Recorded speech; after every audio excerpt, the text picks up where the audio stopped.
Olá a todos, meu nome é Denis William Pitt, sou acadêmico da sétima fase do curso de Letras em Inglês e a seguir neste vídeo vou relatar as minhas experiências que tive com o estágio 3, curricular 3, relacionado ao ensino médio.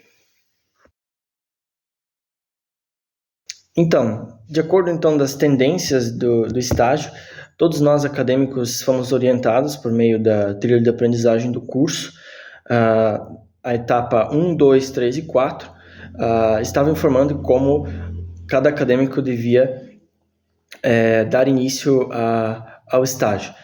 De primeiro passo, então, foram reunir os documentos, dar início, então, à questão da construção do projeto de estágio, acompanhar as aulas, fazer a regência, construir o artigo acadêmico, o paper, e, por fim, a socialização, né? Então, todo acadêmico teve que fazer a escolha da área de concentração. Eu escolhi fazer a escolha do ensino da língua inglesa e meu foco foi a gramática da língua inglesa, né, nas aulas que observei. Então, eu acompanhei as turmas do ensino médio vespertino e ensino médio noturno. Então, na parte da justificativa, minha área de concentração sendo o ensino da língua inglesa, eu acompanhei no dia a dia dos professores como era o trabalho com o ensino médio, como os alunos se comportavam na sala de aula, envolvendo a diferença com os alunos do ensino fundamental, né, sendo o estágio anterior que fiz. Então, tinha bastante experiência com o estágio anterior e fiz a relação agora com este estágio. Então, cabe a nós acadêmicos e professores trabalhar de uma forma diferente, então, com o público do ensino médio. Por questão da maturidade, né, muitos estarem se direcionando ao mercado de trabalho, não tem mais essa questão de brincadeiras como tinha no ensino fundamental, os alunos são mais sérios, mais dedicados, muitos trabalham, né, tem a rotina cheia, então o professor, ele tem uma certa facilidade a mais de prender a atenção dos alunos e entender a realidade deles. Na parte de objetivos, então, como sendo o ensino da língua inglesa, a minha área de concentração escolhida, eu acompanhei o ensino médio vespertino e noturno, né? O dia a dia de como os professores trabalhavam com essas turmas, né? E também a questão da frequência, né, das aulas, como era o andamento, o acompanhamento dos alunos, se todos estavam progredindo de forma igual, né, e os problemas e os desafios que os professores estavam passando, né. Então, eu acompanhava não somente no momento da aula, o dia a dia dos professores, eu acompanhava também na sala dos professores as notícias correlatas do dia a dia deles, os problemas e as coisas boas que aconteciam.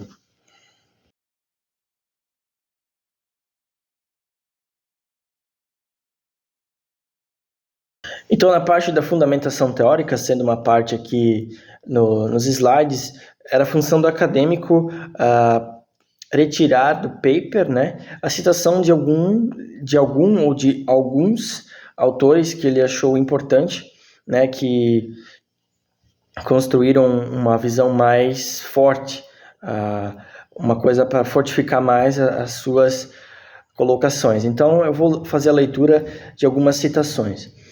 Então, na aprendizagem de línguas estrangeiras, o que acreditamos constituir-se ou não um erro está muitas vezes relacionado ao nosso próprio modo de agir diante das situações que vivenciamos no nosso cotidiano. Nesse sentido, é importante considerar o fato de que aprendizes e professores são indivíduos que possuem suas formas particulares de pensar e de agir, em relação que seja erro dentro do processo de aprendizagem, bem como em relação a porquê e quando corrigi-lo. Então, o professor e o aluno, no mundo de hoje, né, na questão do uso da tecnologia, principalmente o aluno, ele tem mais acesso ao conhecimento. Então, o professor ele não fica mais sendo como o responsável, o dono do saber. O aluno ele pode ir atrás, pesquisar, né? O professor, então, ele se caracteriza mais sendo um mediador do conhecimento, a hora que o aluno precisar para tirar alguma informação, mas não ele sendo o único dono do saber. Em relação ao erro, né, é comum o aluno errar para aprender, o professor também, muitas vezes para nós acadêmicos que estamos iniciando a nossa vida de professor, a gente erra, né, a gente não consegue encontrar os resultados que desejamos, mas às vezes trocando nossas experiências com outros acadêmicos, com outros professores, nós vamos adquirindo mais e mais experiência. Em relação a outra citação, o outro autor diz o seguinte: ao se globalizar, o inglês ele perdeu sua uniformidade, teve que incorporar a diversidade não só no seu léxico, com as inúmeras palavras estrangeiras que migraram para o seu sistema, mas também na diversidade fonológica e mesmo sintática. A diversidade linguística, com a existência não apenas do inglês canadense, australiano, nigeriano ou indiano, mas também do inglês coreano, japonês ou brasileiro, reflete a diversidade cultural. O inglês, então, ele deixa de transmitir uma única cultura para transmitir várias.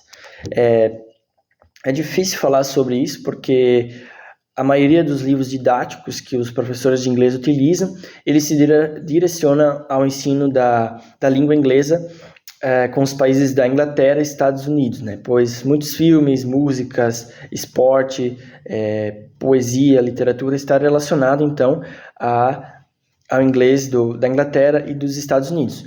Mas o que eu quero fortificar aqui é o seguinte: o professor ele deve deixar o aluno ciente de que o inglês ele não é apenas especial, particular dessas duas culturas, né, desses dois países. O inglês, então, ele se tornou universal. Então, várias culturas têm o seu próprio léxico, o seu próprio sotaque. Nós, brasileiros, temos nosso próprio sotaque para utilizar o inglês, nossa própria característica. Então, o inglês ele se torna multicultural e multilingue ao redor do mundo, né? E com a questão da tecnologia, os alunos eles têm que estar envolvidos com o inglês, porque futuramente, cada vez mais e mais, os empregos, para você se destacar, né, você precisa ter um conhecimento na língua inglesa. Na parte da metodologia, então, eu realizei o meu estágio em uma escola pública estadual do município de Vitimarsum, no estado de Santa Catarina, né? Eu fiz o levantamento bibliográfico, pesquisas na internet, e com as experiências que tive nos estágios anteriores, né? Eu estabeleci, então, dinâmicas que trabalhava os assuntos que os alunos estão interessados em aprender no dia a dia, né? Que é a questão da tecnologia, né? E no momento, então, quando fui fazer a aplicação da regência, foi instalado nas salas de aula a lousa digital, né? Então, os alunos eles se sentiram mais interessados em aprender, em saber como funciona também essa tecnologia, né? Então, assim, de início, todos os alunos de diversas outras turmas, né, algo novo na sala de aula, assim, substituir um quadro com uma lousa com um pincel por uma lousa digital, né. O professor também ele teve que passar por um preparo para saber como trabalhar com essa ferramenta e aplicar os assuntos com os alunos. Então, essa minha metodologia, então, envolveu a gramática da língua inglesa, né. Trabalhei assuntos em inglês envolvendo o tempo verbal em inglês, a interpretação de texto, tudo que envolvia a gramática da língua inglesa. Na parte da observação, assim, no geral, na questão da infraestrutura da escola, a gestão da escola, os alunos, o ambiente, a escola ela fica localizada em uma rua no centro da cidade, né? É uma escola pequena, pois o município também é pequeno. A maioria dos professores e alunos se conhecem, convivem entre si e tem uma boa relação. Então, familiares se conhecem, isso é um bom começo, então, para ter uma boa relação entre professor e aluno e os demais funcionários. Então, desde que iniciei a regência, a escola ela estava conveniada com a Uniaselv, eu reunia as documentações necessárias e acompanhei os dias de estágio. Em relação à infraestrutura da escola, ela possui pinturas recentes, As salas de aula são bem conservadas, tendo ar-condicionado, lousa digital, livros disponíveis aos fundos da sala para as matérias, né, específicas, câmeras de segurança nas dependências da escola. A escola recebeu uma reforma geral na biblioteca, ampliando seu espaço. Sala dos professores são bem confortáveis, porque no momento quando eu não estava fazendo o acompanhamento das aulas ou a regência, eu estava na sala dos professores, acompanhando o dia a dia deles, né? Na parte exterior, então, da escola, os alunos eles têm contato com a natureza, né? No pátio da escola, em frente à escola. A questão também do intervalo, horário de lazer, a quadra de futsal, o ginásio de esportes, então são bem equipados, tendo os materiais disponíveis, né? Os banheiros receberam uma reforma e uma pintura geral, tanto o banheiro masculino quanto o feminino, adaptando também para pessoas portadoras de deficiência. Foram instaladas rampas para cadeirantes, né, rampas de acesso, e ocorrem também eventos mensalmente na escola, que faz com que a família dos alunos, os alunos interajam ainda mais então com os professores e tenha então assim uma vida melhor, assim, tanto na escola quanto fora dela, né?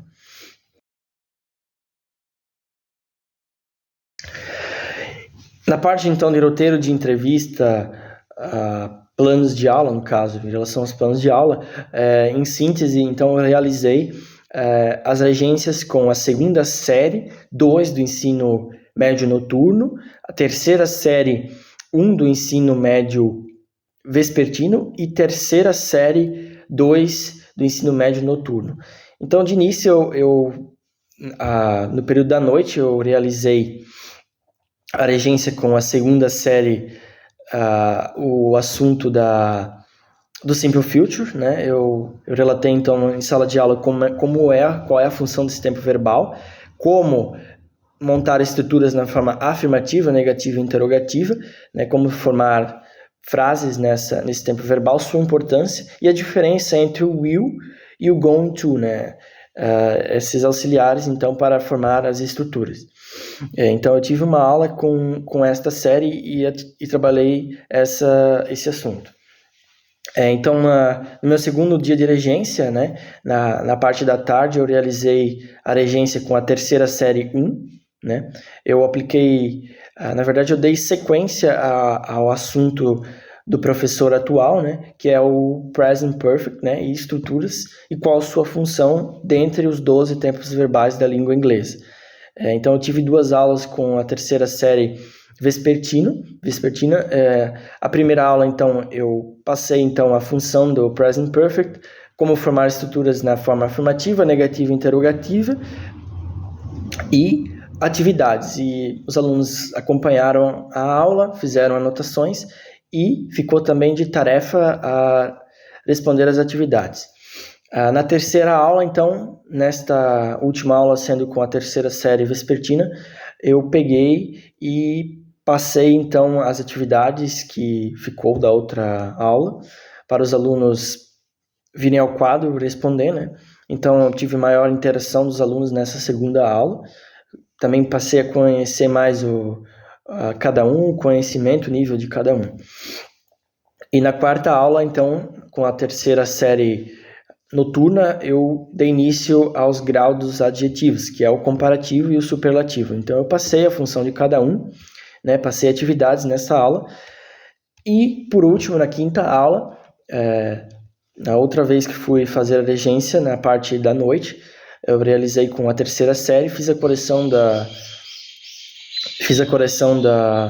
do assunto dos graus dos adjetivos com os alunos, finalizando assim a regência com o ensino médio.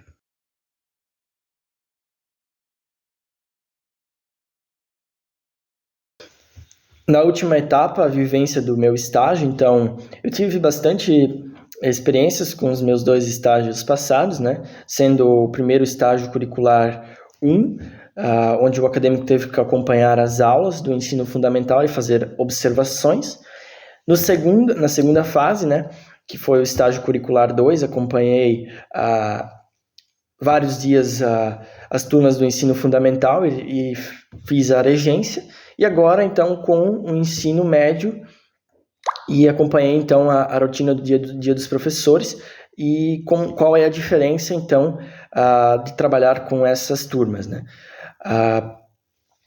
Então eu foi inserida a tecnologia, né, nessa vez durante o estágio com a implementação da lousa digital, então eu tive que utilizar ela durante os dias de estágio, né? A sala de aula que realizei as regências, ela era especializada para o ensino da língua inglesa, então ela era toda decorada, possuía dicionários, informações, cartazes a respeito do ensino de inglês, de diversos assuntos, né? E apliquei então os assuntos que ficam evidentes ali alguns minutos atrás no vídeo sobre o tempo verbal da língua inglesa e as características envolvendo a área de concentração que é o ensino da língua inglesa e a gramática do ensino da língua inglesa, que foi o que eu trabalhei com os alunos.